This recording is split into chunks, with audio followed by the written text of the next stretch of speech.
Hi, good evening everyone. This is Mitch and our devotions for tonight is from the book of Romans chapter 15 verse 4. Sabi dito, ang lahat ng nakasulat sa kasulatan noong unang panahon ay isinulat para turuan tayo. At sa pamamagitan ng kasulatan tayo ay magiging matatag at malakas ang loob at magkakaroon ng pag-asa. So,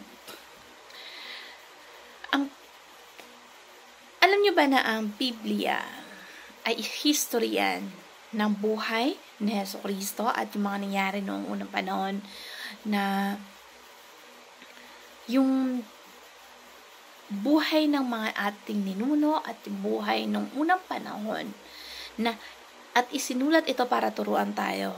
Sa pamamagitan ng kasulatan na ito, tayo ay magiging matatag. Kasi kapag binasa natin ang Biblia, magkakaroon tayo ng pag-asa. Yung katuruan natin dito ay yung history ay nauulit.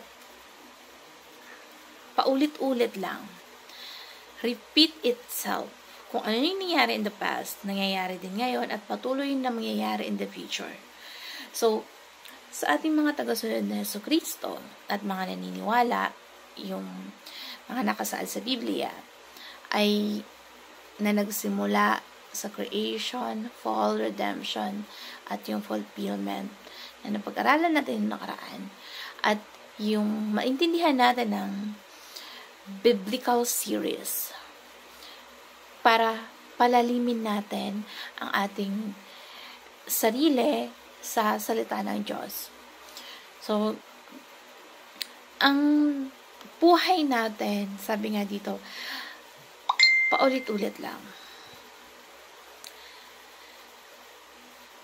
Halimbawa yung panahon na yung mga magulang natin, yung buhay nila, minsan minanamana natin yung kahirapan nila. Kaya minsan sasabihin nila na kung ano man yung mga maling desisyon ng mga nakakatanda, huwag na nating gayahin at yung history, huwag nang maulit. Yung mga maling desisyon nila na mga kamalian ng mga unang tao, mga ninunuan natin. At nakita natin kung ano yung nangyari. Nakita natin yung mga nangyari sa kanila. Siyempre, hinikwento nila kung ano yung mga nangyari sa kanila nung panahon nila.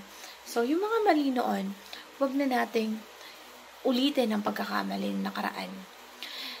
At kaya tayo, dito sa Biblia makikita natin yung mga tapat sa Diyos, kung ano yung mga nangyari sa kanila, at yung isang aspeto dito na yung mga experience ng mga tao na sumusunod sa kalooban ng Diyos, experience nila na katulad ng pinagdaanan ni Moses, ni Job, ni Noel, at na dumanas sa mga paghihirap. Pero yung experience nila na yun ay sana maging turo yon kung paano tayo maging matatag, magkaroon ng pagtitiwala sa makapangyarihang Diyos na makapagbigay sa atin ng lakas ng loob na yung nakasulat sa Biblia, itinuturo yan sa pamamagitan ng kasulatan para tayo ay maging matatag, para magkaroon ng pag-asa at maging gabay natin yan kung ano yung dapat natin maging desisyon na yung mga naglingkod sa Panginoon katulad ng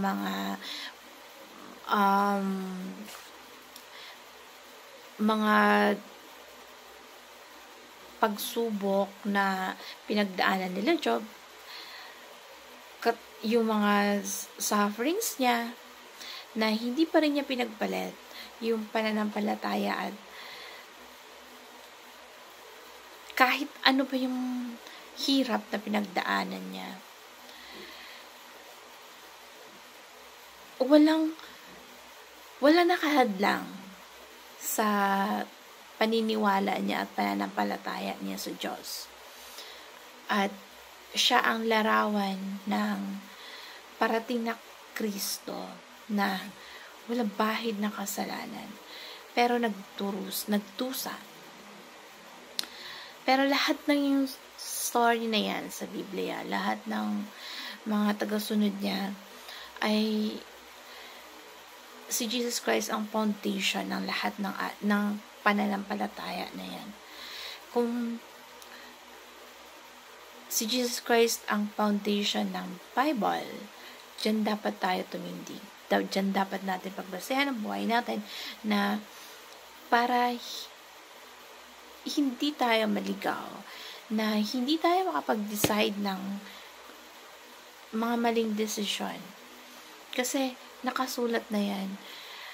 Ang pag-aaral ng Biblia, kapag pinag-aralan natin ang husto at maunawaan natin, at yung center na yung history na yan, lahat ng pangyayari sa buong mundo, yung kasaysayan ng buong mundo, at kasaysayan ni Jesucristo, na yung kabuuan ng kabuhay niya, ng mga pinagdaanan niya, at lahat ng yon, ng pangyayari na yon, ay yun ang pinag-ugatan ng lahat ng pag-asa na meron tayo. Pag-asa na walang hanggan, maging pag-asa dito sa lupa habang nabubuhay tayo. At yan ang makakapagturo sa atin kung paano tayo magkaroon ng pag-asa, magkaroon ng tatag na kumikilos ang buhay sa buhay natin ang Panginoong Jesucristo, sa buhay natin, na kapag lumalakad tayo sa kalooban niya, nagiging kahit anong panahon, nung panahon ng mga propeta, ay lahat ng yan, lahat ng history na yan, makikita doon na hindi lang yung mga tao na yon, kundi yung Diyos na kumikilos sa buhay nila. At hindi lang yun ang patungkol sa kwento nila, kundi yung kwento ng Diyos sa buhay nila. Kung ano ang patotoo ng Diyos nila noon sa Diyos na natin ngayon. Kasi parehas lang yan. Kung ano yung Diyos na kumikilos sa panahon ng mga prophet noon, ganun din yung Diyos na kumikilos sa buhay natin ngayon. Yung panahon na mga sufferings nila, ng mga tagasunod ni Jesus, kung paano kumilos ang Diyos sa buhay nila, ganun pa rin yung Diyos na kumikilos sa buhay natin. So, ang history teaches us endurance. At nagkakaroon tayo ng pag-asa. At yung pag-asa ng Panginoong Jesucristo ay yung pag-asa na nabibigay sa atin ng pangwalang hanggan. At kahit ano pa man ang pagdurusa at pinagdadaanan mo ngayon, merong pangwalang hanggang hope na ibinigay sa atin. Kaya matuto tayo sa history na nakasaad sa Biblia. Hindi lang sa history ng pamilya natin, na yung mga kwento ng buong pamilya natin, ng mga kanino-ninunuan natin, kundi yung history na gagaling sa Biblia, kasi dyan tayo tumayo at dyan natin kukunin kung paano tayo sumunod, paano tayo ay tumatayo sa ibabaw ng matibay na pundasyon ng Panginoong Jesucristo.